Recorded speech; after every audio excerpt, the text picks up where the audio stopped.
It is an ongoing and major issue. Oregon has a drug crisis, and the major debate here is also to decriminalize or recriminalize possession of hard drugs. Measure 110 critics are seeking changes, so that means we all could be voting for a decision when it comes to 110 soon. Elise Haas continues our series, Breaking the Cycle, collecting various perspectives on that argument. Elise? So Measure 110 is Oregon's experiment, redefining the rules of drug possession by removing addicts from the criminal justice system, offering voluntary treatment instead.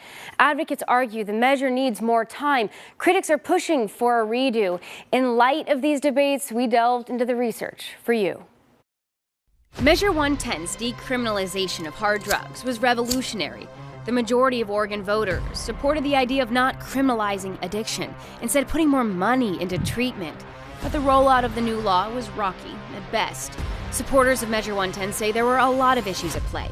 An affordable housing crisis, hit by a pandemic, mixed with more dangerous street drugs. Unfortunately, M110 was passed at the same time all this has happened, and so folks are pointing the finger on M110 as to when they see the challenges that we see today. People are putting blame on Measure 110, including the former Department of Corrections Director, Max Williams, and the Washington County District Attorney, Kevin Barton. And so now we have open-air street markets. We're a haven for people who want to actually trade and commercialize the sale of these hard drugs. Measure 110 is the gasoline that was thrown on a fire that was already burning out of control. Critics of Measure 110 say it lacks accountability, necessary incentives, and consequences to get the severely addicted out on the streets into treatment. They point to records that show out of more than 6,000 tickets issued statewide, 75% of people failed to appear in court, and only 50 people completed the addiction assessment via the help hotline. You picked up the tinfoil and the thing? Yes, I just think this is trash. As is, critics don't think Measure 110 properly balances public harm, safety, and crime. Critics don't want to repeal Measure 110, but they do want to make possession of hard drugs a misdemeanor again, yet still keep all the money that goes into addiction treatment. The idea that this is simply reverting back to the way things were is flat out not true. I think if we were having this conversation in 2019 about Oregon's response to addiction, we would all agree that things weren't going that well then either. So our group is interested in moving forward by taking the best parts of 110 and keeping them and enhancing them where we can, but also by building back in some measures of accountability to ensure that people actually engage in treatment. What's that right there? Caught with drugs? This system offers a choice. Opt for treatment instead of court. Refuse treatment and supervised court mandates it. Success results in a clean record. None of this is designed to want to put more people in jail or to rack up additional criminal charges. But some Measure 110 service providers, like Monica Knudsen of Bridges to Change, don't support recriminalization of any kind. I think the carrot and the stick approach that we've used for years hasn't been very effective. He agrees with the critics that the current ticketing system isn't working. I think the citation part of this legislation is ridiculous. It does nothing. Sending out peers to the streets to meet folks that could use services, I see that as possibly the most effective way to get that person into care. Though he cites Oregon Health Authority data showing thousands of people are seeking Measure 110 services directly, emphasizing the need for a healthcare, not criminal justice approach to addiction. I think there are places where diversion and other systems can be deployed to help motivate folks, but I think for the possession only, it's not an effective tool. Supporters of Measure 110 are against required treatment. So what we know as behavioral health and medical professionals at Recovery Works Northwest is that when folks voluntarily engage with treatment, they have better outcomes. Joe Bezecki helps run the brand new Measure 110 Detox Center in Southeast Portland. Due to his own recovery journey, he says building trust is key to preventing relapse. We watch the process accelerate. As folks begin to feel seen, they begin to feel that change is possible, they begin to experience hope. But critics believe there is a group of people with severe addiction where consequences are necessary. The comparison ought to be mandatory treatment versus untreated individuals on the street, because they are the ones who aren't voluntarily moving into treatment. A person has to decide they want to make that change, but the people who are down here right now in Ground Zero in Portland, they're not in a position even to make that rational decision because they are currently so wrapped up in their addiction. And while we let them try to figure that out, they're doing untold damage to the community and to themselves. Critics point to research supporting drug courts' efficiency and cost effectiveness, but specialty courts in Oregon lack historical statewide analysis. Though new data from 2020 to 2023 does show 75% of specialty court graduates didn't reoffend with a new crime for 3 years. Regardless, Measure 110 supporters argue against a new court program, citing a shortage of public defenders and criticizing its high costs. Is this going to be as costly as critics say it will be? Well, here's the thing. There's a cost no matter what, and I think Oregonians need to recognize that. We are paying a cost right now, and the cost that we're paying right now is the cost that's borne by our communities, by our businesses, by our families, and there's a cost with every person who dies from an overdose. And yes, this will cost money to get people into treatment and to get the supervision. That's not something we can do for free. Barton says their ballot measure to amend Measure 110 requires the Oregon State Legislature to find a sustainable funding source for their court-mandated supervision program. Measure 110 supporters argue it will just move the current bottleneck in treatment to the courts. So there's this perception in the community right now that if we recrim, people are going to go to jail and then to treatment, or they're going to go to jail and off the streets.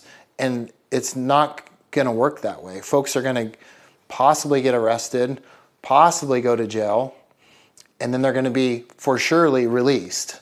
And so it's unfortunate because we're on a path for change right now. We have to change the system. I reject the idea that this is rewaging the war on drugs. And in fact, I would argue that if we don't intervene early with these people, the odds are they're either going to die of an overdose after maybe having been resuscitated multiple times, or for many of them, they're actually in pursuit of their addiction going to commit a more serious person or property crime, and then they will go to prison. Meanwhile, researchers from Portland State University are 2 years into a 3-year-long study looking at Measure 110's impact on the criminal justice system and public safety. So although we have seen a decline in possession of controlled substance arrests, we still see this somewhat stable level of charging of drug-related offenses. And I think that largely is because of this concerted effort to really kind of target maybe more of the higher order offenses. Their study examined law enforcement's perception of Measure 110 in both rural and urban areas. Police say they lost critical tools to chase larger drug dealers like search and seizure and informants. So law enforcement feels that they're less proactive over time because of decriminalization. And ultimately, they believe that they play an important conduit and role in connecting the population that is suffering from substance use disorder into treatment. Law enforcement also reports the ticketing system is failing.